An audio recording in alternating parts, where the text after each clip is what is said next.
Hey guys, how are you? So we're gonna try and pick up where we left off with episode 15 of Soft Rain, and we'll see how that goes, okay? So we are looking at what they're gonna do about the water. By water? Soft Rain asked, but what of Utna hiding in the river? Seeing it may mean death, will we travel by water?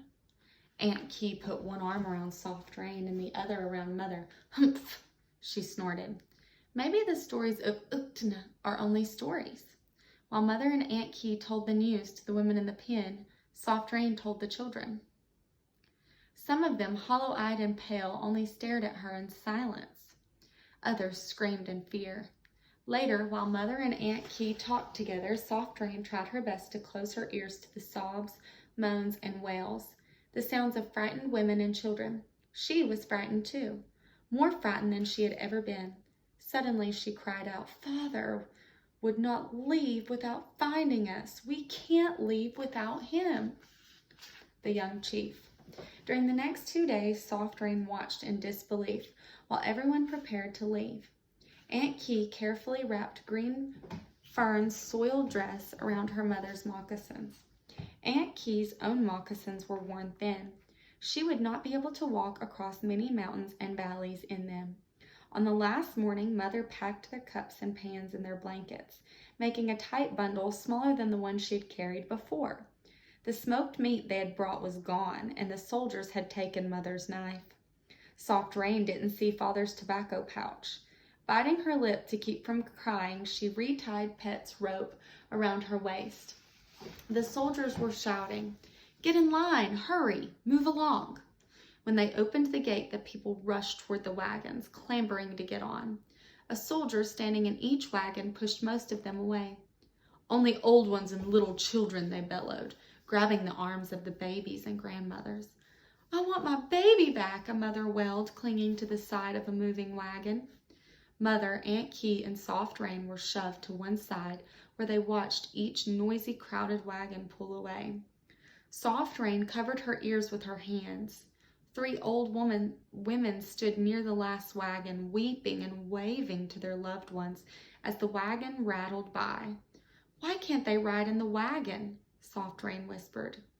Perhaps they are the fortunate ones, for they are too frail to go, Aunt Key answered, picking up her bundle. What will happen to them? Soft Rain wondered as the old ones came near. She thought it was fortunate that Grandmother had not been allowed to leave home. She would not have liked riding in a noisy wagon. Soft Rain reached out, touching the arms of the old ones. One of them grasped her hand before walking away in silence. A line of Saligi men passed by, blankets over their shoulders. A few rode horses, but most were on foot.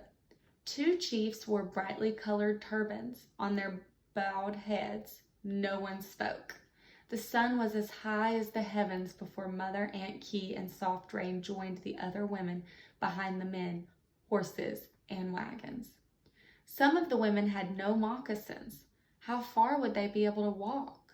How far was it to their home in the west? Soft Rain did not ask. At first she felt free and cool walking beside the river with great trees shading her from the sun's strong rays. But soon they left the trees behind. The rain they had welcomed hadn't been enough to keep down the dust created by the crowd of oxen, horses, wagons, and people. Soft Rain stopped to cough and rub her watering eyes. As she hurried to catch up, she saw Mother stumble over a rock, but Aunt Key kept her from falling. Put the bundle on my back, Soft Rain said. I can carry it, Mother mumbled. I want to carry it now, Soft Rain insisted, tugging at the pack. When Mother didn't object again, Soft Rain realized that the coughing sickness had left her weak. How far would Mother be able to walk? Oh, that's really scary. So she's really wanting to help her mother because she's noticing that she's not going to be able to make it if she doesn't. Though not large, the bundle grew heavy. It no longer felt good to walk. Soft Rain wanted to stop long before she heard someone say, The sun is dead, let us rest.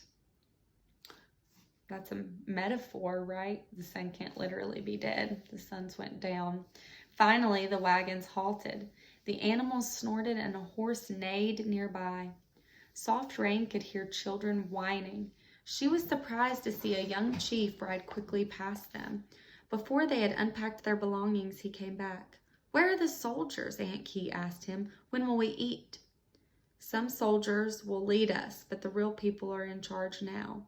We have ground corn, and you can get water from the stream ahead. Make your dinner," he said, handing down a sack of meal and a small package of meat. Soft Rain already felt better. The soldiers always shouted at them, pushed them. The chief did not shout. Aunt Key baked corn cakes in a shallow pan over a small campfire. After eating, she wiped the pan clean. A woman came asking to borrow it. "I saw pans in the wagons the soldiers loaded," Soft Rain told her. "I will never cook in them," the woman said. So they're not familiar with cooking in the pans, and so they're not wanting to use them, even though it might be easier, because they don't want anything to do with what the white men do.